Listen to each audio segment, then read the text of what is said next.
That energy actually feels in your body, right? And where do you feel it? Love is an energy. We have love inside. Where does it feel and how does it feel?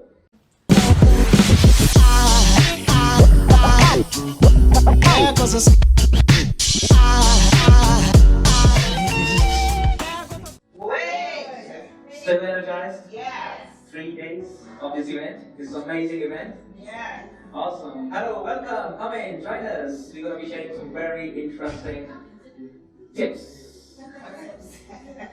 Right, so today's topic is take time to nurture relationships and friendships. Raise your hand if you believe in friendship. Yeah! All of you. And raise your hand if you believe relationships matter. Big time. Big time. I also believe in each of these. Given the time that I don't have, we have to give. Given the time that I don't have, what I'm going to be doing is talking about sharing few tips on each of these aspects. So what I've done is taking time to nurture relationships and friendships, and I'll be talking about time, nurturing, relationships, and friendship. But I'll be sharing 1 or 2 tips of each of these. How does that sound? Great! Beautiful, beautiful. But before I do that, what I'd like you to do is to clap for yourself. You're being here, you can be anywhere else at this time of time, especially if there's a ceremony going on, but you choose to be here to deepen your relationship. So thank you for being here. Just to give you a background about myself, my name is Michael Shamli. I am an orgasm and relationship coach, emotional detox body worker, and author of the book Amplify Your Orgasm. But we'll keep this to relationship. I have been in the field of sexuality and relationship for more than 6 years, and I have learned a lot as a result of these experiences. And I wish that things that I have learned, had I been taught during my school days and college days, then I wouldn't have to go through all those breakups, because that kind of education is not given to us. And then imagine how much time and energy we spend in reconciling ourselves after those breakups, which has a whole impact on the rest of our lives.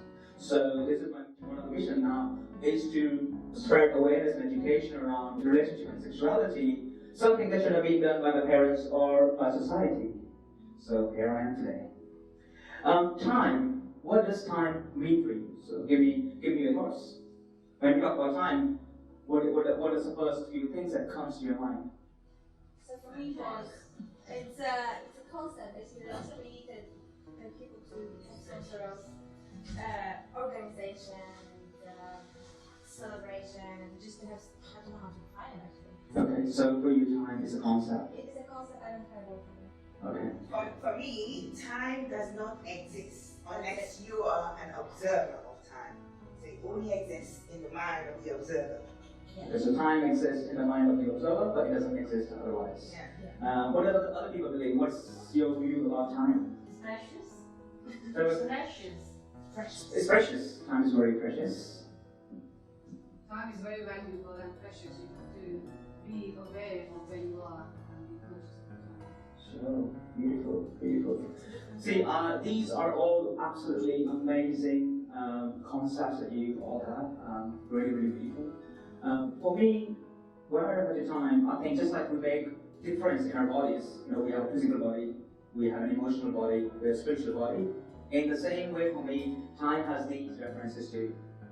So when I say physical time, that's what we refer to as a calendar, because there is 24 hours.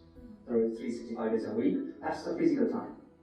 Right? When we talk about the energetic aspect, that's what we talk about the subconscious, where there's time is of no value. It's all energy. So would you agree that time from an energy concept is unlimited? Yeah. Right? But time from a physical concept is limited. Right? So this is one of the very important aspects to consider, that when we say we don't have time, what are we referring to? Did you have time yesterday? Yes. Do you have time today? Yes. Depending on how we see time and in which context, it becomes of great importance. Organization is very important, but at the same time, if I believe I have energy, I have time. If I believe I don't have energy, time is equal to energy, I don't have time. So my role as an individual being is how do I create that energy / time so that it gives me that space that I believe I have time. Does that make sense? Good. So that's just a little bit about time. Nurture. What's your view on nurturing? Protecting. Mentoring, caring. When we talk about nurture, something that's loving. So nurture for me is putting my energy, putting my focus, putting my attention onto something. Now, for me, the biggest nurturing comes from self-care. So if I'm doing something for myself, I feel I am nurturing myself. If I am putting attention on a baby, like with an energy, I'm nurturing the baby. Right? In the same way, if I'm putting time and attention on relationship and friendship, I'm actually nurturing them. But if I'm not spending the time and energy, then how can I expect the relationship or the friendship to really go that deep? Now, one of the biggest things that's very important is when it comes to nurturing, there's something called desires and want. And a lot of times in our society, we confuse wants with desires. How many of you are familiar with desires? Okay, some of you know, some of you are not familiar. Okay. And how many of you are familiar with want? Yeah. So want is something that's more of what we need to survive in this society, irrespective of the fact whether they help us fulfill at a spiritual or at a deep core level.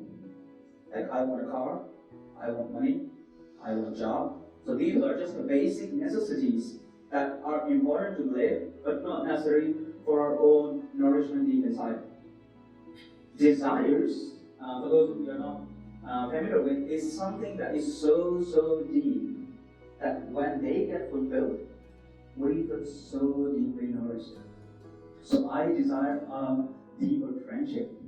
When I get that friendship, there is nourishment. A different part of me comes out in this world to face those wants. So that's why it becomes very important to differentiate whether you're running after a want or you're running after a desire in your day-to-day life. And if you add the concept of nurturing on top, am I nurturing my want or am I nurturing my desire? Before we go into relationships, I would like to start with friendship. What's your view about friendship? What do you believe what a friendship is? It's an energy transfer between two bodies which causes both parties to feel fulfilled at some level, whether it's platonic or otherwise. So it's an energy transfer between two bodies where you have some sort of fulfillment, some sort of satisfaction. That's what you call a friendship. What do you believe a friendship is? It's where I am myself. Where you're with yourself. So. I'm not judged. I don't have to pretend. Sure. I'm who I am, and nobody's, and I love that space. That's what it is. Okay, so for you, it's more about having that space where you can come out as openly as possible without being judged by anyone. Yeah, I don't have to pretend to be someone. Anyone else? Yes. It's choosing someone, saying, hey, I like you, and I'd like to have more experience. I like to have more experience with you choosing. Beautiful, beautiful. Are you going to say something? So for me, friendship is some sort of relationship as well, because you need connection with people, support, help, someone to talk to, and just to connect and share our life with and our experiences. Yes. So friendship is like sharing, caring, like lot of laughter, lot of togetherness, happiness, and of course fighting also sometimes. Do you believe there is a motivation in friendship? Do you believe there is a motivation in friendship? Right? I call friendship, I refer to friendship as friendship by design. So what does that mean? That I am making friends with someone for a purpose. Right? Whether we want to go out for travel, that's my travel friendship with those buddies. Right? Whether it's a friendship to write something together or just share something together. So when I put those friendships by design, then what happens is I don't expect everything from everyone. and my friendship has those boundaries. Yeah, how does it sound? So take time to nurture relationships and friendships. Which brings us to relationship. What are 2 or 3 things which are very important to have deeper relationship? Trust, friendship, Honesty. honesty, Communication. communication. Yeah, so all of that. So for me, the 3 most important things for a relationship is first is communication. Right? Now, communication is not just expression of words, it's not just saying words, but it's expression in any form. So it could be an expression of a body language, right? Or it could be an expression of an art. That's also communication. Now, of course, whether the other person is able to see that in that perspective is what makes the whole communication complete.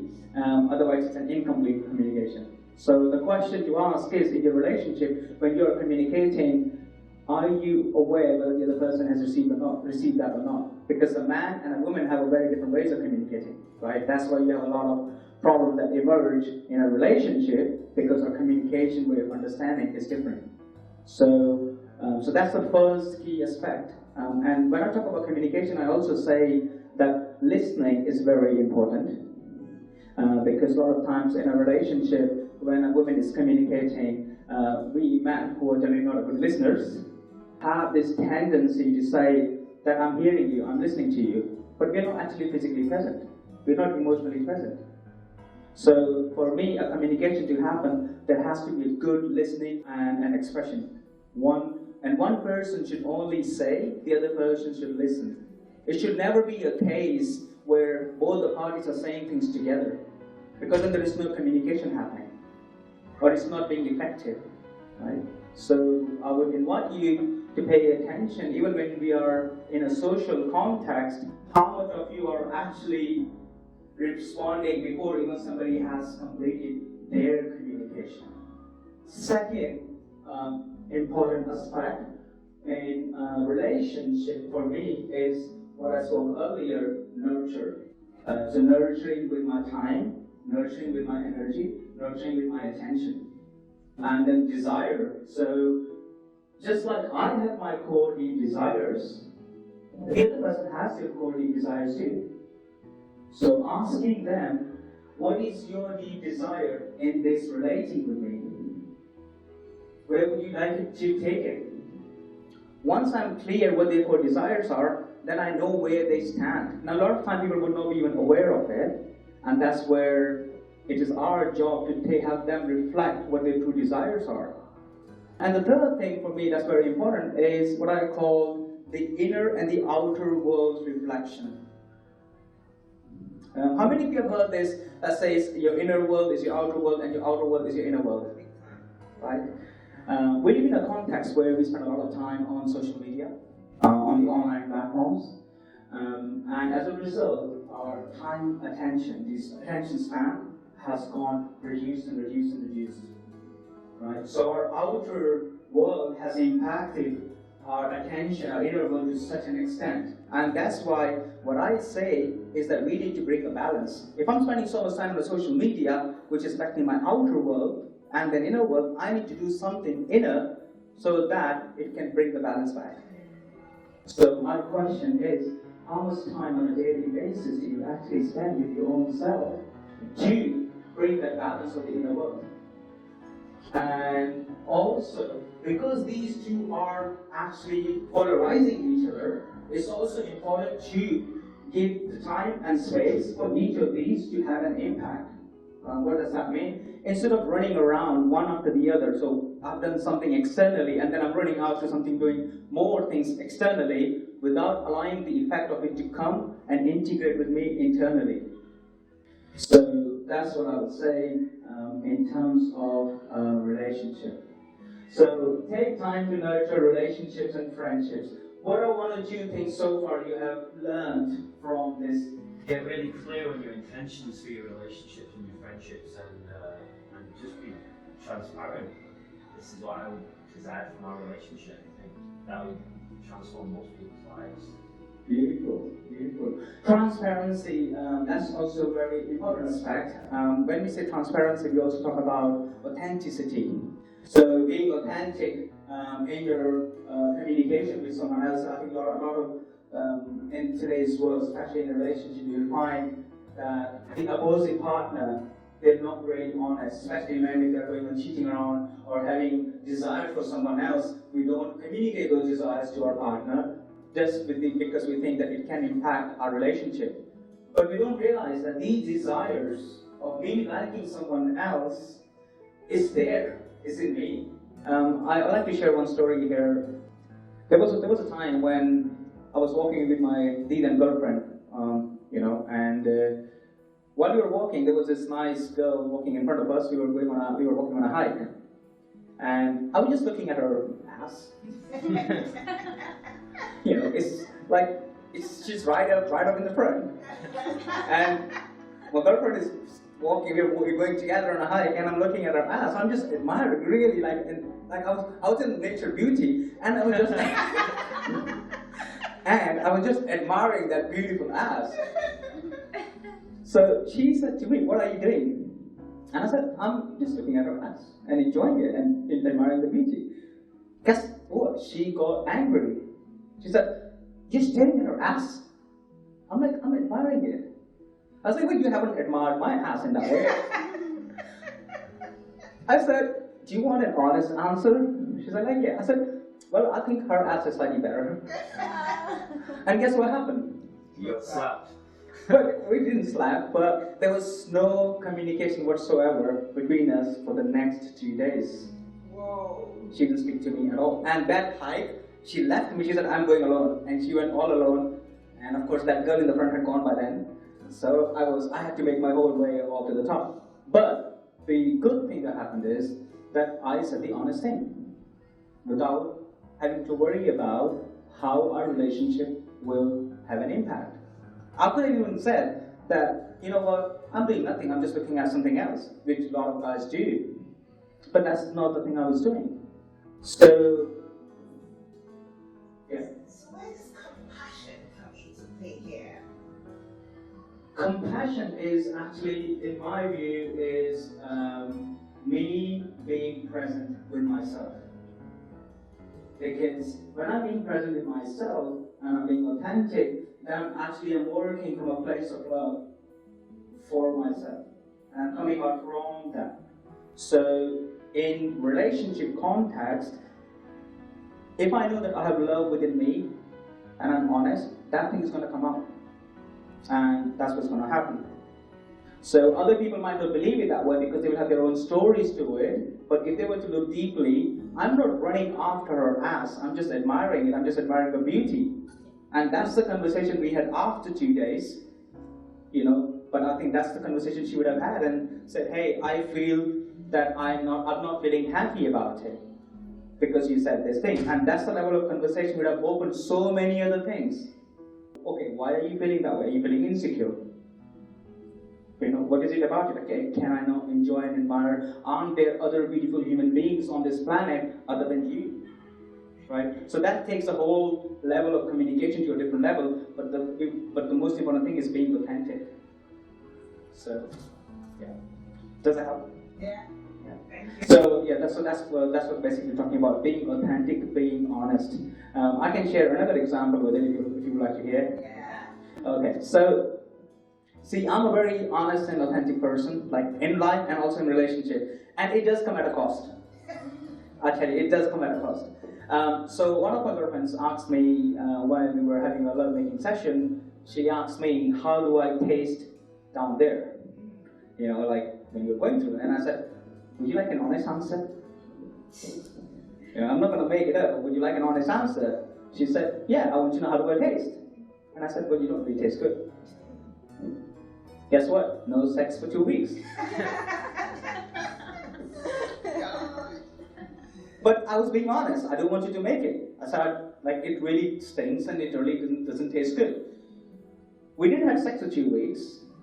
And of course, as a man, I felt very angry and frustrated. And what do? I can't say you taste like strawberries when you don't. Of course, after 2 weeks, we had a conversation. I said, "Look, this is how it tastes, and we can change it. We can work through it. Your taste is dependent on how the energy flows in your body. And let's work together and make it better. And then we really started working towards it. It took us about 4 or 5 weeks. And then she asked me when we were doing lovemaking, how do I taste now? And I said, slightly better. But why did you say when you knew that she didn't taste nice? Before she communicated and you realized, if you were being authentic with yourself, you would have said, you know, darling, let's work on this. Yeah? Because I didn't know whether she would want to work on this or not. But how would you know if you didn't ask? Yeah, so I had no issue by her tasting that way. Okay. Because I was enjoying it, even though it wasn't the taste like strawberry. You know, for me it was okay, but it was her thing that needs to be dealt with. I didn't raise the point and said, you don't really taste good. It was her question to ask. And I answered honestly. So that's what happens when you are really living an authentic and honest communication in a relationship. That also happens with parents, you know, with your friends. Notice how much in your relationship are you actually going with that level of authenticity. And I do want to warn here that if you go with that, your relationship will get triggered, you will get triggered, and it's all part of it. That's where you ask first, what are your desires for a relationship? If they say, my desire is to go deeper, then tell them, I'm going to be authentic, which means we will get triggered a lot, but we work together. Love is an energy. We have love inside. Where does it feel and how does it feel? Pay attention to this. You will know a love energy has a very different feeling than an anger energy. How do you feel your love energy? Where does it come from? So for me, my love energy actually comes from right from this heart.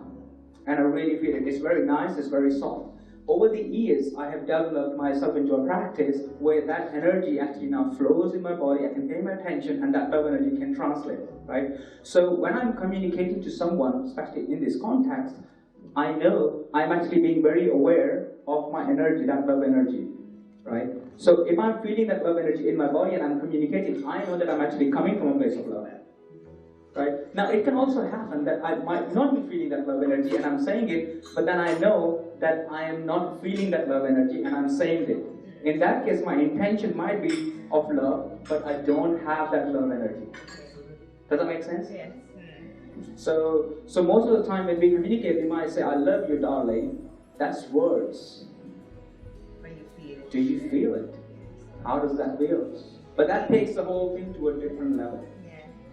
Thank you, Michael. That's powerful. Thank you. Yeah, very good. Woo! Yeah.